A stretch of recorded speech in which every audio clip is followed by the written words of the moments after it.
Erik, ku mne!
Že im to bolo najlepšie večer, no ale... Ne, práve že to má dostali v tom dokonca. No, bolo také a teraz. A ja som... Dobre. Počkaj, prevozol tu, že rozopraj tu. Ja poslášam. Jaj, aha, tak ale to nebude s rozhodcom s oným mesom, preboha.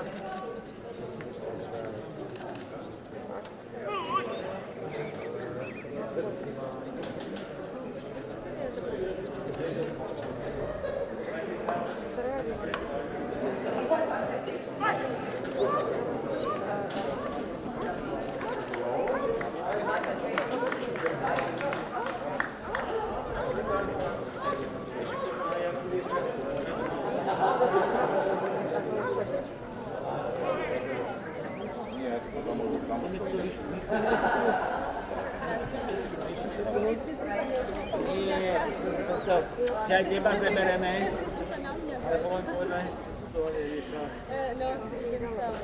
prezentovať.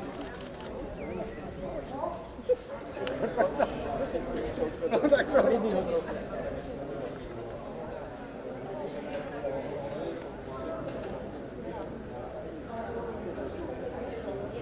Lepšie to dobre, že bol taký nemý.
Že to mali tak vyčačkané okolo, aby oni si bežali tak tam.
Štátové číslo 9, pán inžinier Martin Štefek a deviant s krvavými zubami. Vyhľadanie figuranta výborná, vystavenie a vyštekanie. Ten začiatok by mal byť oveľa výraznejší, aj samotné to štekanie by malo byť agresívnejšie, dominantnejšie a také, pes by mal byť v tom hlasovom prejave oveľa uvoľnenejší. Takisto samotné vystavenie by malo byť tesnejšie, známka nedostatočná. Pokus o útek figuranta výborná, veľmi pekný, krásny, energický zákus, pekné pustenie aj do stráženia. Obrana psa pri strážení, veľmi pekný prepad, takisto celý zákus, pustenie, avšak chýba nám tam prechodová fáza, známka veľmi dobrá plus. Zadný doprovod, pes by mal byť viac koncentrovaný na figuranta, známka dobrá. Prepad sa pri doprovode, zákus by mal byť plnší a kľudnejší a tá samotná prechodová fáza by mala byť oveľa kľudnejšia, známka ešte spodok dobrej. Útok na psa z pohybu, pes by si mal o niečo ochotnejšie zaujať základnú pozíciu pred kontrolákom a zákus bol síce pekný, plný, avšak v závere v prechodovej fáze by mal byť oveľa kľudnejší, známka veľmi dobrá plus. Obrana psa pri strážení, tu by mal byť zákus plnší, chýba nám prechodová fáza, nevadí, že pes púšťa samostatne, avšak malo by to byť s prechodovou fázou. Následne bočný doprovod, pes by mal byť viac pri nohe psovoda a nie pri nohe figuranta a v závere to zastavenie psa by malo byť niečo korektnejšie, si mierne sada pred psovoda, známka uspokojivá plus, dnes dobrá 86 bodov.